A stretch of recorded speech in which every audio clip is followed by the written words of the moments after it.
madam 100க்கு 8 mark போட்டுருக்கா 92 தான் வாங்கியிருக்கா 100க்கு 100 வாங்குற பிள்ளை கேர்லெஸ்ஸா எப்படி மேடம் 8 மார்க் போடலாம் இதே மாதிரி 10th 12th பப்ளிக்ல நடந்தா என்ன பண்றது இதே கவலையா இருக்கு இது நினைச்சா எனக்கு தூக்கமே வர மாட்டேது மேடம் ஹலோ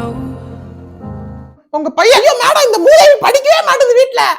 ஐயோ எந்நேரமும் பேச்சுதான் மேடம் இவனும் ரிஷின்னு ஒருத்தர் இருக்காங்க சேர்ந்து உட்காந்துட்டு பேசிட்டே இருக்காங்க சரி நான் அன்னைக்கு பிளேஸ் சேஞ்ச் பண்ணி உட்கார வச்சேன் ஏன் பீரியட்ல மட்டும் 2 பேரும் வேற வேற இடத்துல உட்காந்துட்டு மிச்ச எல்லா பீரியட்லயும் எனக்கு தெரியாம கலவணித்தனமா ஒண்ணா உட்காந்து பேசுறாங்க அன்னைக்கு ஒரு நாள் ஜன்னல் வழியா பார்த்து கண்டுபிடிச்சுட்டேன் 2 நாயும் சேர்த்து வெளுத்துருங்க மேடம் நாங்க கேப்போம்ல யோசிக்காதீங்க நல்லா வெளுத்துருங்க நீங்க வெளுக்கிற வெளுல இவன் 10 செகண்ட்ல 7 போய் வீட்டுக்கு வரணும் வீட்டுக்கு வந்தோடனே கக்கோஸ் போடணும் இந்த நாய் படிப்புலயும் சுமாரா இருக்கேன் ஸ்பெஷல் கிளாஸ் உட்கார வச்சிடலாமா மேடம் ஐயோ